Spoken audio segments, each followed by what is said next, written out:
October is Pregnancy Loss Awareness Month, and unfortunately, this is my second loss that I've experienced, and I thought it was just a good timing for me to be able to share my story regarding my recent loss this August 23rd of this year. And I just want to share because I do want to bring awareness.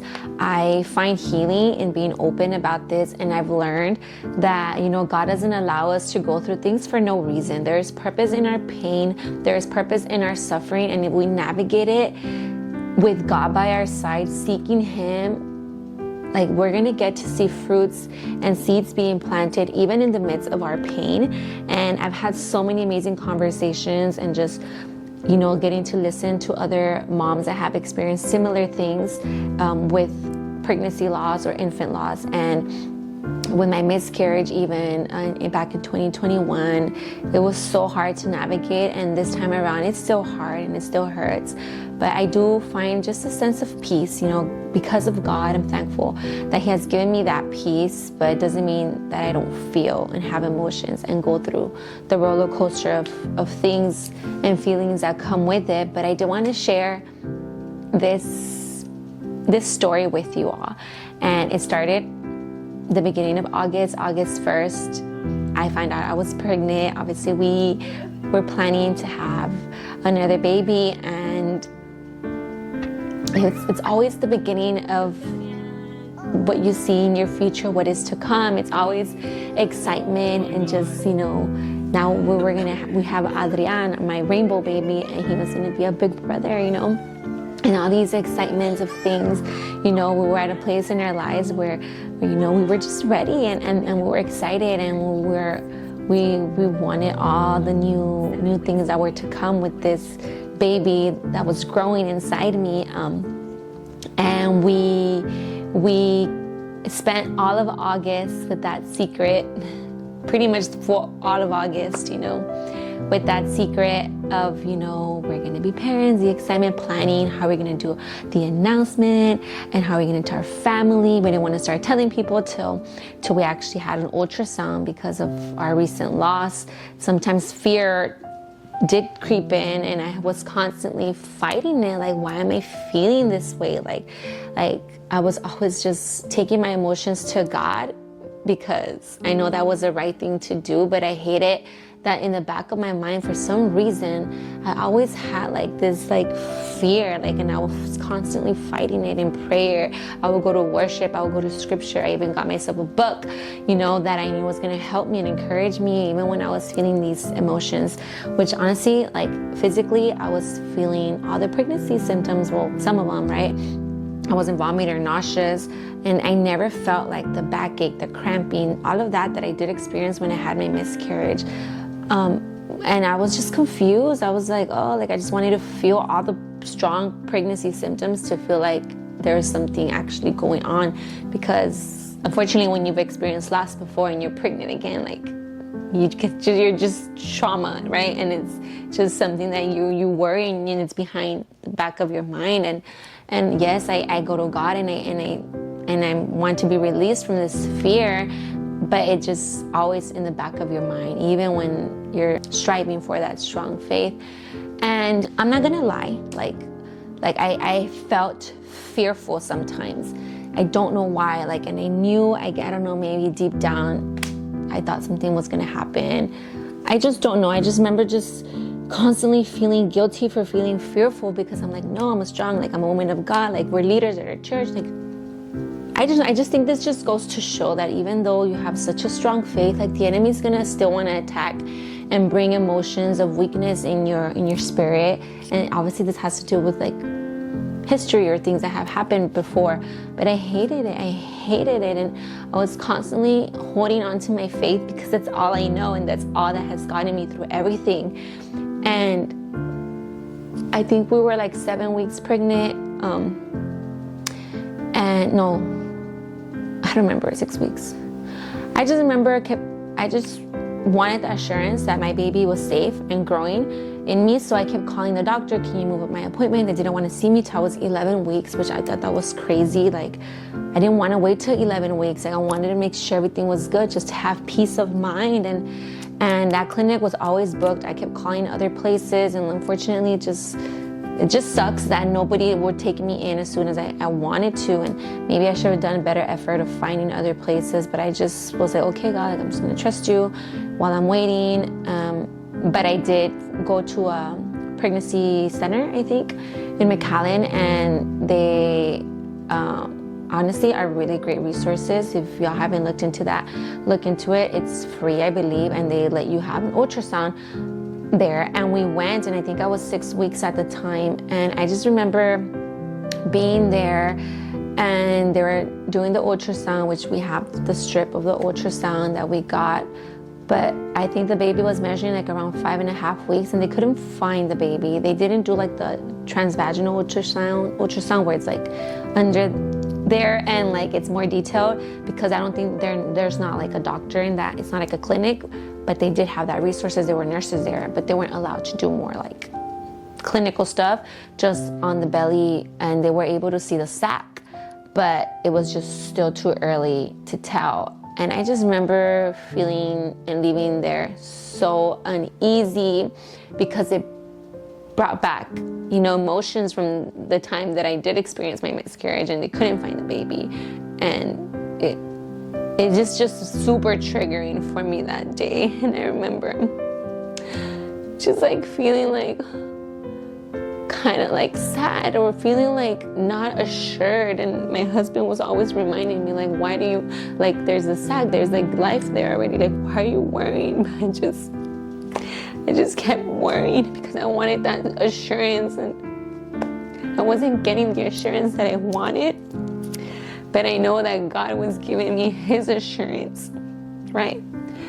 At that clinic, they pray for you. At that place, they actually like give you so many things. They gave Adrian like a whole bag of diapers, and they gave me a little card with a Bible verse, and that's the Bible verse that I held on to since the beginning, and I'm still holding on to that verse, because I think, yes, God was speaking to me through this pregnancy, not knowing that it was for the future, right, of what was to come. But I was obviously always holding on to God and my faith, and that was the verse, Philippians 1:6, which says, he who began a good work in you will bring it to full completion. And I just remember seeing that and just crying, like, okay, God, I'm sorry that I'm being fearful. I'm sorry that I'm allowing the enemy's thoughts to like worry me. And like, I was so done. Like, I was so done of the enemy messing with my emotions. Like, I was not gonna allow my thoughts steal joy in this pregnancy, right? Like a pregnancy is a blessing. It's a gift from the Lord. So we were moving on, and I was like, no, like rebuking the devil and just praying over my womb every single time, praying over my health consistently. Like, I was just so strong in my faith, even though I was still wavering. I was choosing to worship. I was choosing to go to God in prayer and speaking life over my baby and my health. I was speaking against pre-hypertension, which is what I had with my son Adrian.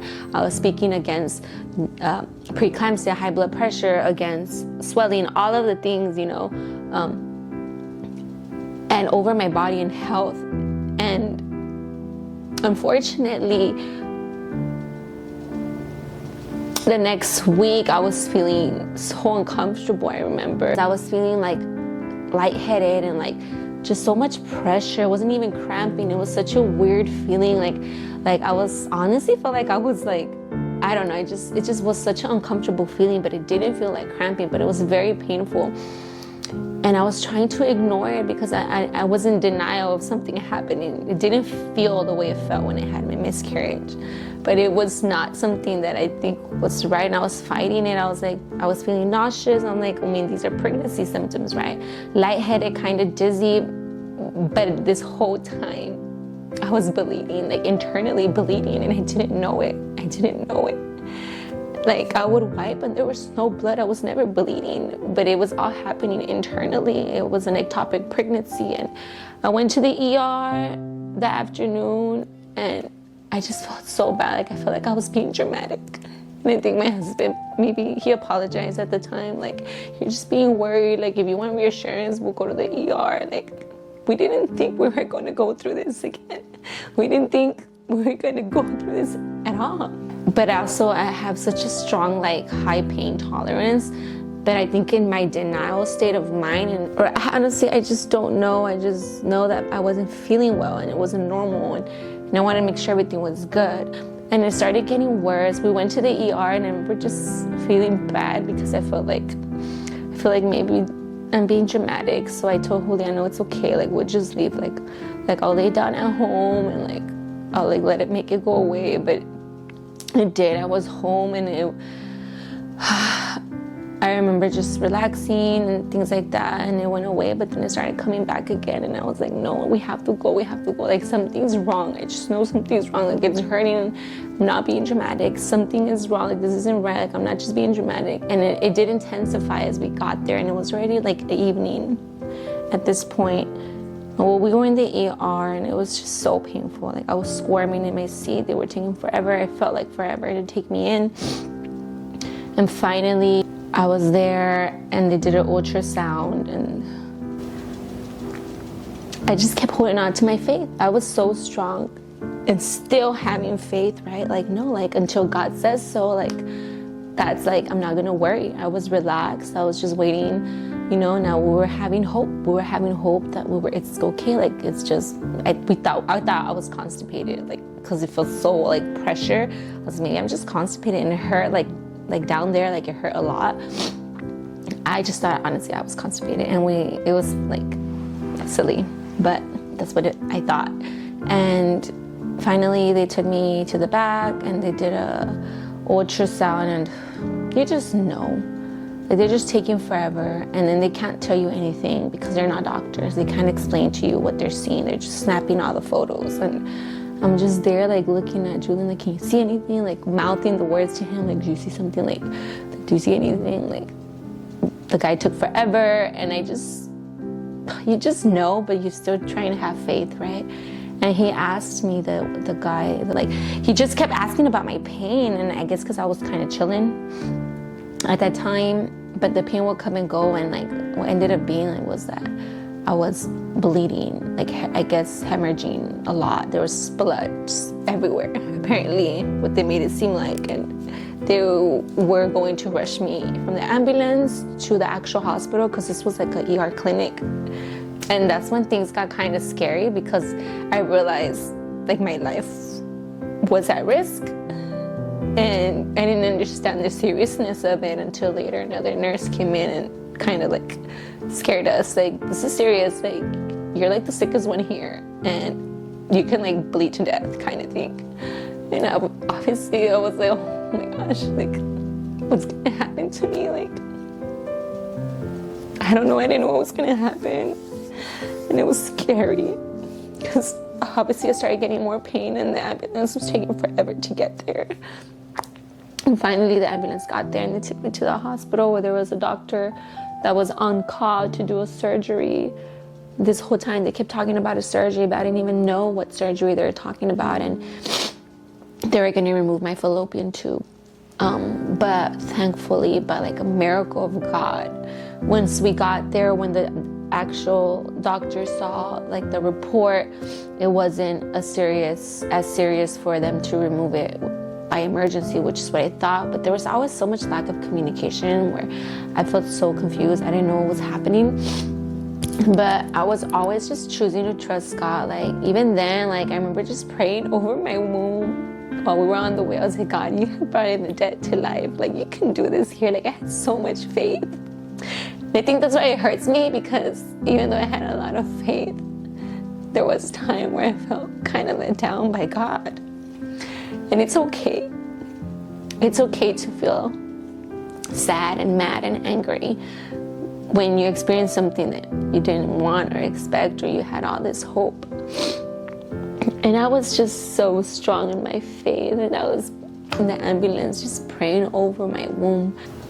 So before all this happened, I had gone to a outpatient lab clinic to get blood work done because I was feeling so uneasy, and I wanted the reassurance. Even though I had the ultrasound of the photo of the sac, which was very early on, and that did show my pregnancy,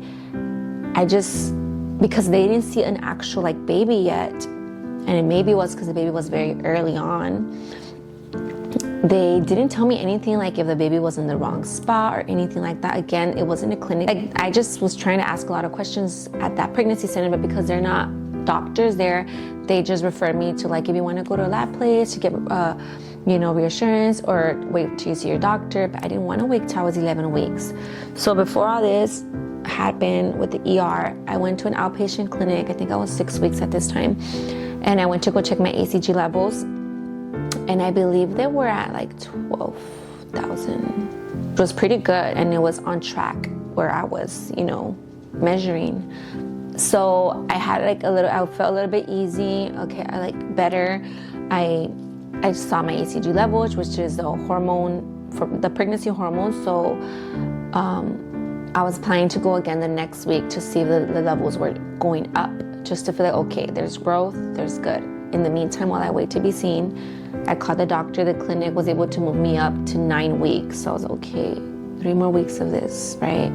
Waiting, which, I'm so upset with that clinic. That's a whole nother story. But anyways, I went to get blood work done, and the plan was for me to go again next week to see my levels were going up. But within that time frame, it's on that Friday, is when everything started happening. And well, even in the hospital, I was still having hope. I was not gonna not have hope, even though everything around me was like, girl, why you still have hope? But that's just what happens when you're a child of God and you know what God can do.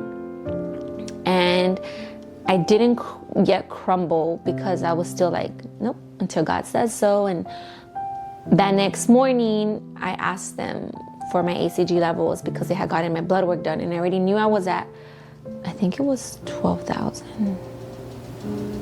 I don't remember, or I think it was 12,000. I already knew my levels were at a certain number on Monday. So on Friday, when I asked them, they were at like 4,000. So they had already dropped. That already automatically told me there's already a loss going on. That's when I knew.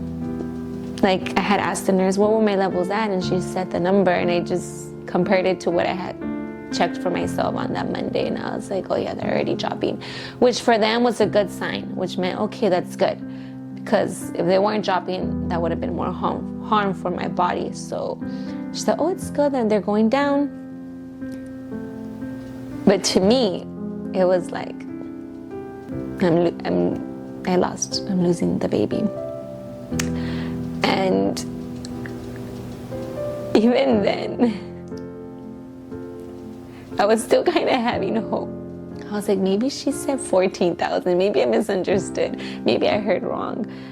And the next morning, they were going to do an ultrasound on me just to see how everything was. And I was okay, we'll wait for the ultrasound. And obviously, there was still blood everywhere, but I wasn't bleeding anymore, which was good because, again, right now, they were trying to save my fallopian tube. At that time, I didn't understand what was happening. I was still trying to process everything. Now that I look back with hindsight and better understanding of everything that happened to me, I know that. But at the time, I had no idea. When they kept talking about a procedure, all I thought was, oh, they're gonna remove everything, the baby, the tissue, everything that was in here.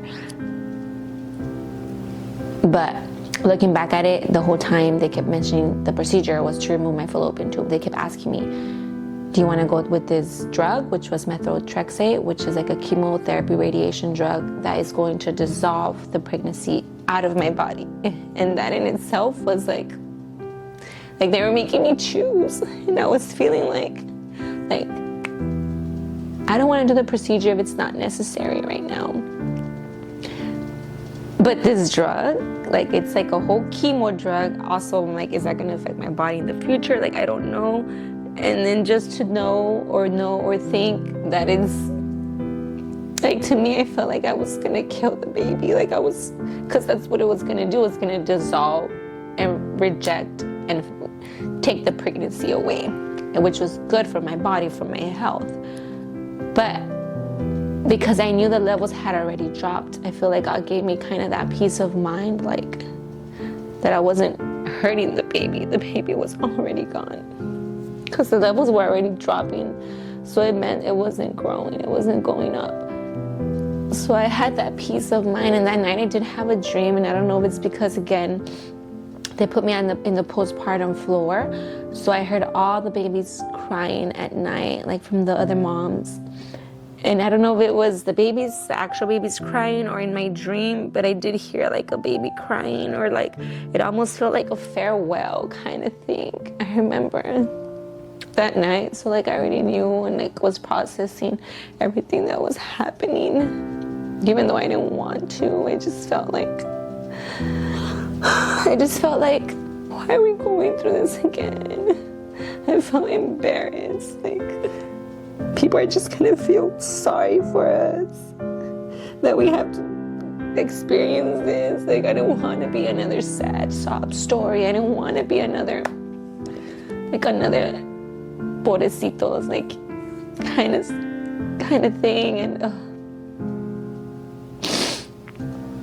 I just obviously broke down. I was so confused with God. I was like why? I felt like God had reassured me all these things throughout the time, like giving me assurance or peace.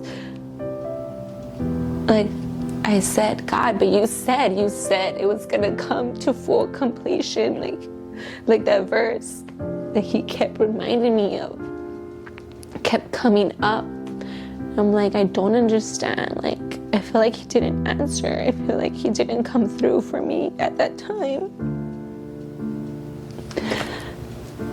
And all I knew was I can either let this grow me bitter and angry like it had before with my other pregnancy loss, even though I still have faith, or I can choose to take my feelings to God. And that's all I knew, and that's all I did. He has given us peace, and obviously there's a lot of emotions and feelings and sadness of everything that we lost. And I think the hardest part about all this was that it wasn't like my miscarriage, where just everything was able to come out of me, and I didn't have to worry about like this long, almost 2-month process of healing for my body and restrictions. And they made it harder and more painful and more overwhelming, because even though I was processing things in my mind and in my heart and in my spirit, my body was like taking long, and I hated it. Like, I just wanted to move on from it already. I just wanted to be able to go out and run and carry my son. I was restricted from carrying my 30-pound toddler because I couldn't be carrying heavy weight, because if I did any kind of movement or overdid it, my fallopian tube could have ruptured. Like, that's the tube where the ovaries go and gets in the uterus for the baby to grow. And what happened with the ectopic pregnancy was that the baby implanted itself on the fallopian tube for whatever reason, and I don't know why these things happen. And part of me is like, why did this happen, God? Like, it's not even such a common thing. Like, a miscarriage is more common. 1 in every 4 women have miscarriages, which is a big number. Like, it's so common. And ectopic pregnancy, I don't think is as common. So I'm like, why?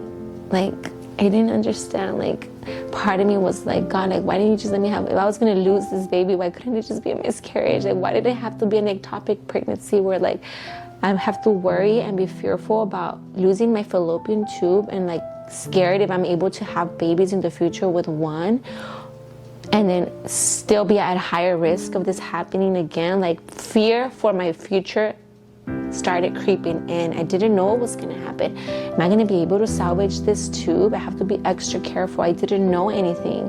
Anything that I did could have ruptured it. I was having to be on a certain diet because of the hormones and all this, and it sucked. It was not easy, and I hated it. I hated that I had to go through that. And I just wanted it to be easy. Like, if I was going to go through this loss, I wanted it to be easy. But I know, and I continue to know and believe that God is using this story somehow to help somebody else. And it's also helping me grow more than I'm like growing more than I thought I needed, and just redirecting me to God. Like, I've experienced this before, and it feels more at peace, but it was so frustrating and overwhelming. And like I said, I'm still healing emotionally. Spiritually, I'm feeling stronger, and I'm thankful that God is able to stand by me even when I felt like he was silent or didn't answer. I refuse to allow the enemy to make me feel broken even when I am breaking. I refuse to let him feel like I can't overcome from this, or I'm not going to see other children or other pregnancies in my future, because honestly, I do think that the enemy wants to rob anything that is birth or growth, whether it's spiritually or physically. He doesn't want that. And why is he so fearful for me bringing children into this world? What is it about my life and my womb and these lives that are coming into play for my descendants, in a sense? Like, what is it that he wants to remove and attack so badly? And I'm like, no, like, I am not going to let fear take hold of what I know God can do. God has obviously already done it before. We have seen a rainbow come out of this through the hardest, difficult storms when we're trying to start our family. And I just know that the same God that did it for me with my son Adrian is the same God that is going to come through for me right now. Even though I have no idea what the future holds, sometimes I do worry a little bit, like, are we going to struggle to try again? I'm not even clear to try again yet. But am I going to struggle to try again? I want to try again. But those thoughts, like, you are at a higher risk of this happening again, is what they keep telling me. But I refuse to let the doctor's words get into my spirit, because I'm going to believe the doctor of all doctors and the miracle doctor that is my God regardless, right? And I'm going to continue to hold on to hope even when I have felt like things weren't answered the way I wanted. I know that eventually God aligns things the way that he knows need to be done, whether it be for my spiritual well-being, whether it be for others listening. Like, y'all don't understand how many girls, how many moms I've been able to communicate with through my pain, knowing they're going through similar pain, or just the community of moms that I've been able to talk with and relate with and know that we're not alone. Like, it gives me a lot of understanding with moms that are going through a loss or dealing with infertility or whatever it is when it comes to life and birthing life, because bringing life into this world is such a huge blessing, and being pregnant alone in itself is such a beautiful blessing that I will never take for granted, because I know what it feels like to not have it or for that to be taken away. So I refuse to be someone that is against life, because the enemy wants to steal and kill and bring destruction out of the beauty of what God can do. And children are a blessing, and I hate that I had to go or have been going through this, but I know there's a reason for all this. And my healing journey was not easy, but I'm thankful, and I can stand here today and say that God protected me and has stood with me through this healing of constantly waiting for my hormone ACG levels to drop. I had to be getting poked every single week. I had to see a doctor's face that I didn't want to see, just because of the lack of empathy and sympathy and just emotional support that I would have wanted to receive from the doctor. I got it from God, and I hate it. I hate it having to get poked. I think I have some scars here,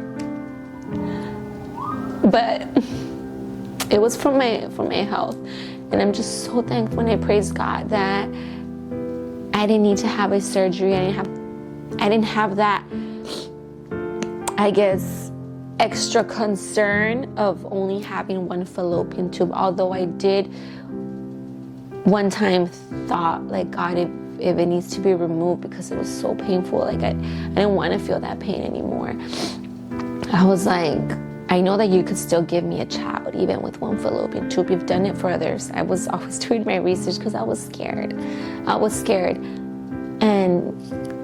And thankfully, right, that fallopian tube was saved, and I give all honor and glory to God, because every single day that I had to be careful, every movement that I made, everything, like even going back to work, I was scared, because even though my levels were like already down at 100, at 30, at 20, it was still a risk. It didn't matter how low my levels were until they were close to zero. That's when you're like at a safety net of, okay, now you're fine. Like you don't have to worry about your tube rupturing. But even though they were dropping, like I was scared to get too confident in doing a certain movement. Like I would stand a lot and it would hurt, but like I wasn't gonna stop from doing the things of God. Like any chance that I took, we serve at our church. I'm a leader at our church, and we're part of the pastoral team at our church, so I wanted to still do that. I wanted to still pray for people and do the women's conference and all these things, because that's where I was finding my healing, in my worship, in my praise, in my doing for God.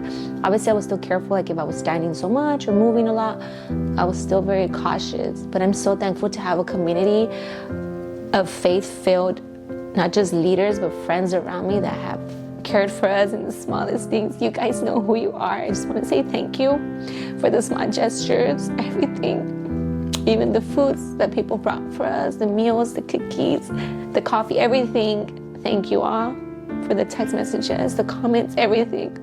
It meant so much to me. And I just felt so loved, even through the hardest time in my life. I felt so loved. And I knew it was God. I knew it was God taking care of me. But I do want to say that there is moms out there that just have one fallopian tube and don't even have a child in their arms yet.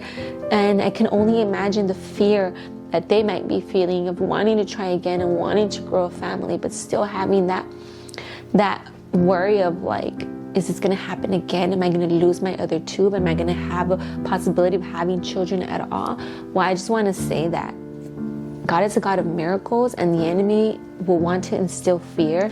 But my encouragement to you moms who are hurting or have gone through loss or maybe experienced an ectopic pregnancy and maybe are currently standing with one fallopian tube or maybe not anymore at all, just know that everything that we go through, like God has a purpose in it. It doesn't mean He wants us to hurt. It doesn't mean He wants us to suffer. It doesn't mean that you're a terrible person or He's punishing you for something. But there's just greater purpose out of things we don't understand. Whether it looks the way we want it or it doesn't, there's something good that's going to come out of it. Even in our pain, even in our hurting, and even in our suffering, that's what I've learned. And God can still turn things around. God can still bring life and light out of the darkest, hardest moments in our life. And I'm going to stand here continuing to believe and continuing to hope. And you might think I'm crazy. You might think, girl, your God didn't even answer you this time around. Like, what makes you think He's going to answer? He is, because He's done it before. And I refuse to not believe. I refuse to not believe. Whatever happens, whatever is to come, I don't know. I really don't know. All I can do is hope and trust God, and that's all I know how to do. And that's all that gets me through it. Even in my questions and in my hurt, that's all that I know. And I'm thankful that I have God. And I'm thankful that I have amazing leaders and pastors and a husband that has stood by me through my worst moments, because grieving and healing is messy. It's very messy. But I'm excited to see what God's gonna do later in the future, how He's already moving and doing things behind the scenes that maybe I don't see yet.